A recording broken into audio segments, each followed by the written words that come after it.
All right, what is going on, everybody? One thing I am really into is the UFC. Somewhat into boxing, not as strongly in the boxing as I am the UFC. I'm big into UFC, so I just want to make a quick video going over UFC 317 that's coming up. I believe it's UFC 317. It is UFC 317, Topuria versus Oliveira. We're going to get to that fight in a second. So I wanted to go through a couple fights on here. The Beneil Dariush and Renato Moicano. I think besides the Makhachev fight, Renato Moicano has been on way more of a roll, and he's been way more in it to win it right now than Beneil Dariush. Beneil's been on a roller coaster as of late. So I'm going to pick Moicano in that fight to win. I'm probably going to go for a unanimous decision. I'm going to go Renato Moicano, unanimous decision. Right now, Moicano is a minus 162 favorite over Dariush.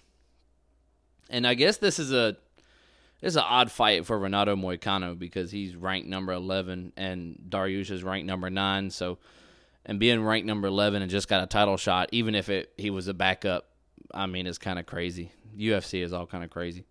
And then the flyweight title belt, Alexander Pantoja and Kai Kara-France. Everyone knows Pantoja is the flyweight champion right now. Kai Kara-France is number 4 in the division. Pantoja is a minus 265 favorite.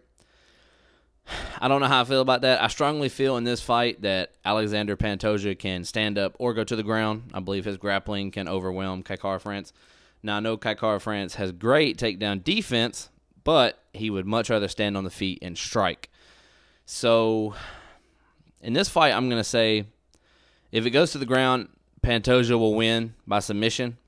If it stays on the feet, I believe we'll go to a decision, and I think I'm going to go with Pantoja either way. I think Pantoja can actually pull this one up. I think he's been a fighting champion so far. He's been really good.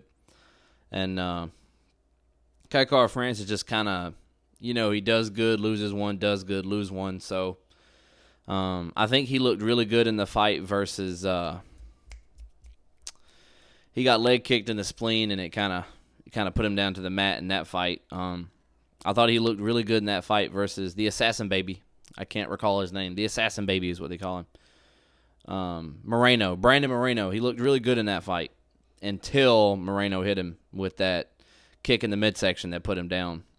So I think I'm going to stick with Pantoja for that one. He is a minus 265 favorite. And then the lightweight, they made this a title fight. I did not know that this was a title fight, but it has been made into a title fight. Number 3 in the division, Ilia Topuria, is coming up against number 2 in the division, Charles Oliveira, fighting for the vacant Islam Makhachev vacated the lightweight bout to move up to 170. So they're fighting for the vacant lightweight title. Ilia Topuria and Charles Oliveira, and I don't know how I feel about this because I love them both. There aren't even odds on this fight yet. There's no odds yet. I love both of these guys. Charles Oliveira obviously was a strong champion, taking out Michael Chandler, Dustin Poirier, Justin Gaethje, all in pretty dominant fashion if you ask me. Coming on, he's got the loss to Arman Sarukian and the win against Michael Chandler. I'm going to give y'all my personal take on this. So, my take on this, after seeing Ilia Topuria fought one time at 155. It was against Jai Herbert.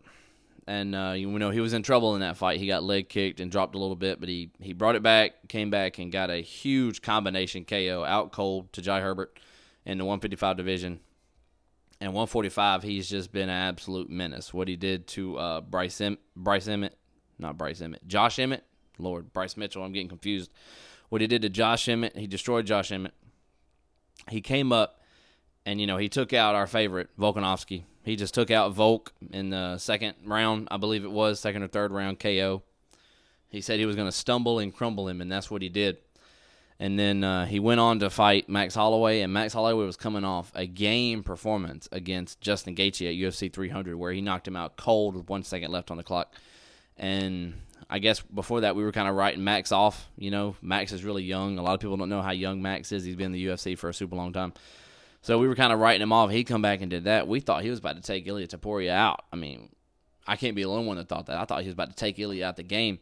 I don't think he wanted the weight cut back to 145. I don't think he enjoyed the weight cut. I don't think he felt good. He didn't look nearly as good as he did at 155. He went back down, and Ilia took him out with a clean left hook up against the cage. Took him out. A little bit of ground and pound. First time Max Holloway's ever been knocked out. So Ilia is a monster right now. And I would have liked to see the Alexander Volkanovski rematch at 145 with Ilia, but Ilia vacated the belt to move up. And when he vacated the belt to move up, Islam ironically vacated the belt to move up. That would have been a super fight. In my opinion, that would have been a super fight.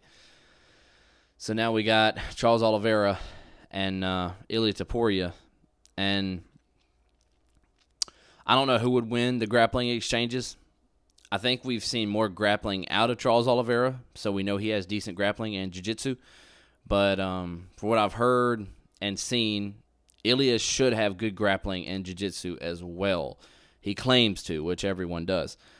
So, and we all know that Ilia has the nuclear option. Some people are wondering if his power will move up with him to 155, and I think it for sure will. I think he'll be bigger, and I think he'll be stronger at 155, and I don't think that knockout power is going anywhere. I think he's got the punch of death.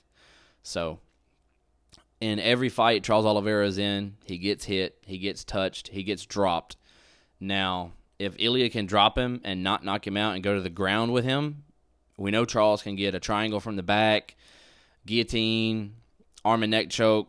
We all know that Charles can sink these in with his jiu-jitsu. He's done it before. He has the most submissions in UFC history. You can look that up if I'm not mistaken. So I believe that if Ilia touches him, he can sleep him because Charles gets hit and Ilia hits like a truck. So I think in this fight, there are no odds yet on the UFC website. I think they just made it for the actual title. It wasn't originally for the vacant belt, I do not believe. But they updated it. Now it is for the vacant belt. So I think I'm going to go with Ilia Topuria to win by knockout in the second or third round. That's what I'm going to go for. Ilia Topuria, KO, second or third round. Now, Ilia has posted on social media and said that he will knock Charles Oliveira out in the first round. Is that possible? Yes. Is Charles also a beast on the ground? Yes. So we'll see. I wanted to come on here and make a video of my official predictions. And after the card this weekend, that is this weekend, after the card this weekend, I will come back and I will recap the fights, and we'll see if I was right or wrong. So I hope y'all enjoyed my predictions. Leave your predictions in the comments, and we can talk about it. I want to know what y'all think. And I will catch up with you guys after UFC 317. Thank you.